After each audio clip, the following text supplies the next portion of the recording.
America అధ్యక్షుడు Trump తీసుకున్న కొన్ని కఠినమైన వ్యాపార నిర్ణయాలు, ముఖ్యంగా టారిఫ్ల విషయంలో ప్రపంచ దేశాల మధ్య సంబంధాలను బాగా ప్రభావితం చేశాయని చెప్పాలి. దీంతో అమెరికాకు దూరమైన కొన్ని దేశాలు ఇప్పుడు వాటితో అవి ఒకరికొకరు దగ్గరైపోతున్నాయి. సరిగ్గా ఇలాంటి పరిస్థితుల్లోనే చైనా రష్యాకు ఒక అదిరిపోయే ఆఫర్ ఇచ్చింది. అదేంటంటే ఏడాది పాటు రష్యా వాళ్ళకి వీసా లేకుండానే చైనాలో తిరిగే అవకాశం కల్పించడం. ఇది నిజంగా రెండు దేశాల మధ్య స్నేహాన్ని, వాణిజ్యాన్ని పెంచడానికి ఒక పెద్ద ముందడుగు అన్నమాట.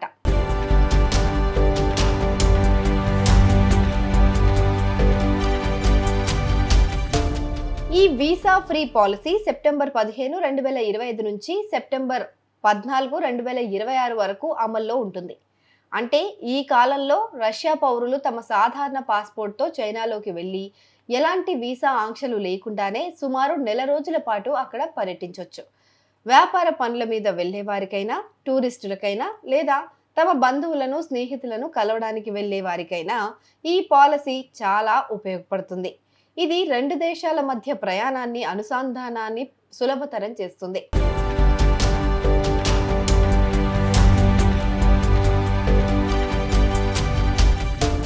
చైనా ఈ వీసా ఫ్రీ పాలసీ ద్వారా తమ దేశంలో పర్యాటకాన్ని బాగా అభివృద్ధి చేయాలని చూస్తోంది. రష్యా నుంచి పెద్ద సంఖ్యలో పర్యాటకులు చైనాను సందర్శిస్తారని, దానితో పర్యాటక రంగం పుంజుకుంటుందని వాళ్ళు భావిస్తున్నారు.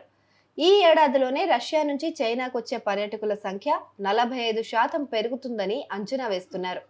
ఈ డిమాండ్ను అందుకోవడానికి ఇప్పటికే విమాన సర్వీసుల సంఖ్యను కూడా పెంచుతున్నారు.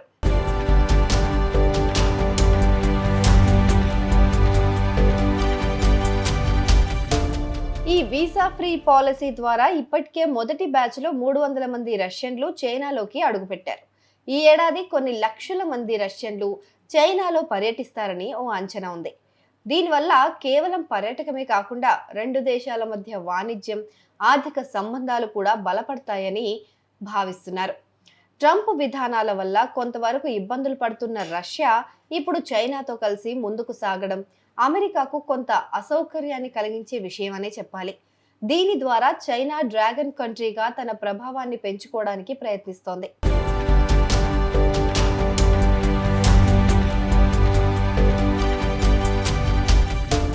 మొత్తానికి ఈ వీసా ఫ్రీ పాలసీ అనేది చైనా, రష్యా మధ్య స్నేహాన్ని, సహకారాన్ని పెంచే ఒక ముఖ్యమైన ఘట్టం. మరిన్ని దేశాలు ఇలాంటి ఒప్పందాలే చేసుకొని తమను తాము డెవలప్ చేసుకుంటూ పోతే అమెరికా చివరిగా ఒంటరిగా మిగిలిపోతుందేమో అని నిపుణులు అభిప్రాయపడుతున్నారు.